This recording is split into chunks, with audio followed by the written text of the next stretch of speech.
I heard you say, and talking about this concept of progress, I heard you say, like, the difference between delusion and vision is execution. Like, if you aren't executing or making progress, then maybe you aren't the person to do it, right? And just kind of keeping on this tangent, like, some entrepreneurs give up too early, and then some waste years. How do you know if how do you make that decision if there is enough progress or there isn't?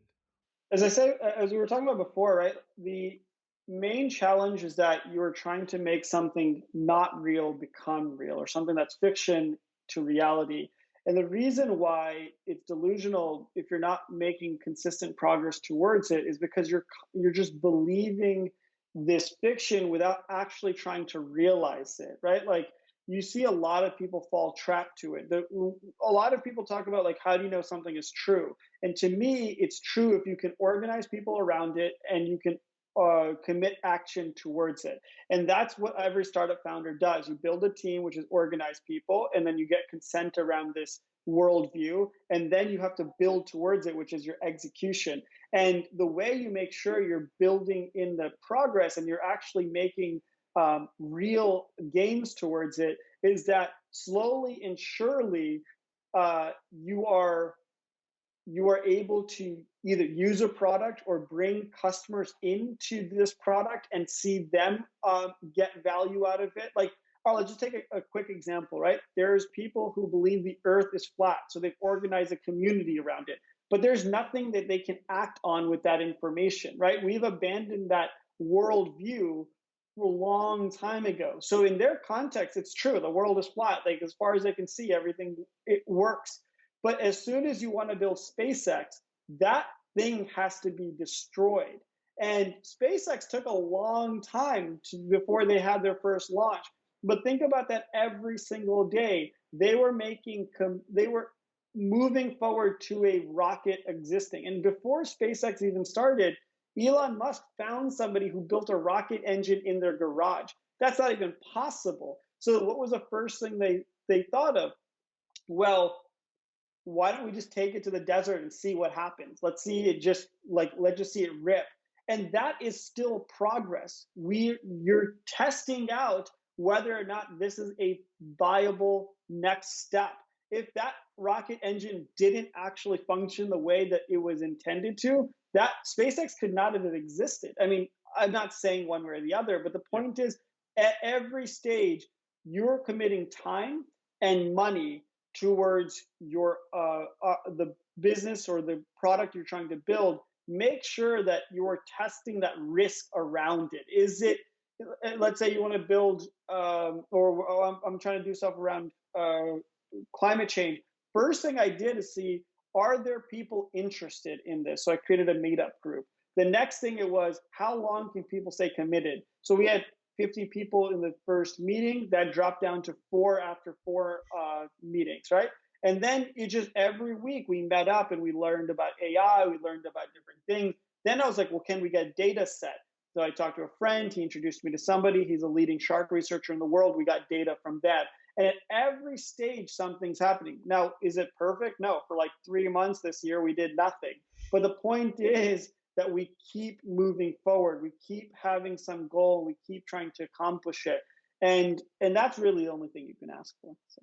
Love it. I love the iterative approach to solving the problems, right? And so I see, and I think I heard you talk about this before as well. Like, so is it like you have a goal in mind and you're trying to like reverse engineer it and breaking down into parts, and then kind of focus at one piece at a time and moving towards that?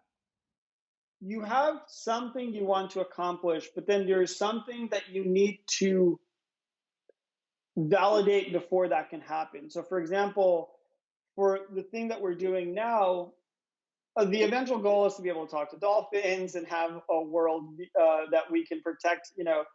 70% of the oceans and with government and military help. But that's like from where we are today, that's impossible to fathom. Like that's a world that is not just delusional, it's not even in the purview of most people. But Right. there is a small subset of people who are interested in this. At the end of the day, what we're creating is a social contract. So first we have to do is, can we get anyone interested? And once you get people interested, then how do you keep them committed? And there are groups like Global Fishing Watch that are using technology with Google Maps and satellite and nonprofit organizations to get the data science. And they're actually ensuring that fishermen in the international waters are actually applying the international law and then the law of the sovereign nation that they're in the waters of. And they're selling that to nation states to ensure that there's this, enforcement that's occurring. Now, the same thing for us is that what we're looking at is, can we build AI tools or tools using neural networks to study the behavior of animals? And can we then take that and then make it useful to this shark researcher? And as of date, we've done stuff that the researchers have found useful, but they have not incorporated it into their own analysis. So we have to keep working until our product is useful for their analysis. And we first start with like very simple thing. Can we take shark positions and fishing vessel positions and ensure that there's not any level of interaction? That is as far away from being able to govern the oceans and talk to dolphins as you can get.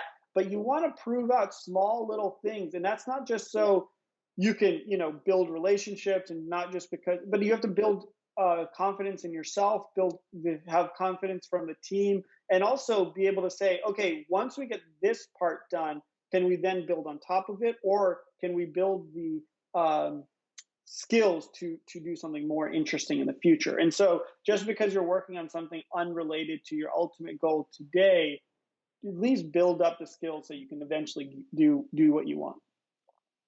Do you apply the same iterative approach to your personal life too?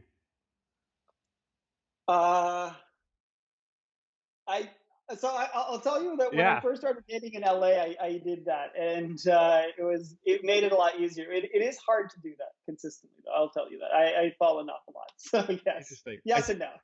It's actually pretty interesting because I'm actually applying the same approach to fitness right now. I just started like going to the gym, and I'm like, well, can I take that startup like funnel approach and like iterative funnel and apply to my fitness life? So I'm like legit. I'm like, okay, I need to gain weight by if I can gain 1 pound a week, looking at the data and what mostly people gain, they have this much calories, and I'm like, okay, if I need to gain in the next 3 months, like I'm just like my KPI is just like how much weight I'm gaining. So looking at that, and I'm like every week I'm like tracking that. I'm like, is it going up or no?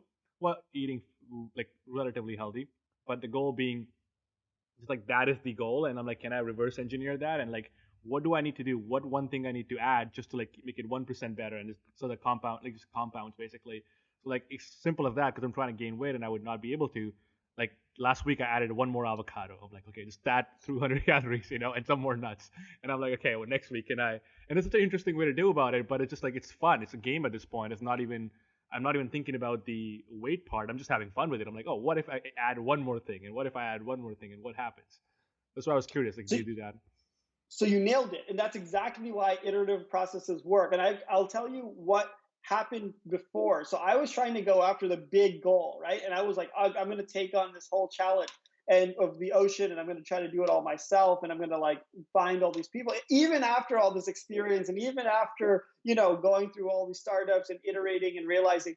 And again, like what ended up happening is I overwhelmed myself. I ended up spending like weeks not doing anything. I ended up trying to like work with people that like were excited about the big vision but had no clue how you're going to do the little steps. And then eventually I was like, this is no longer fun, to your Yeah. point. And now Yeah. it's like, okay, let's get back to reality. Let's start like little by little, and let's just have fun here, right? Let's just like build up our skills. And I actually came out because I wanted to learn how neural networks work. There's fast AI courses I wanted to go through, and so I was just like, every week, let's just get through part of a lesson. And then it turned out that this girl I was talking to also wanted to do the same thing. And so it became this interesting dynamic where it wasn't just me trying to tackle this whole thing. It's like, oh, why don't we kind of learn together? Why don't we? And so that blossomed into a relationship. And so, and then I got some other people interested. And so little by little, what you realize is that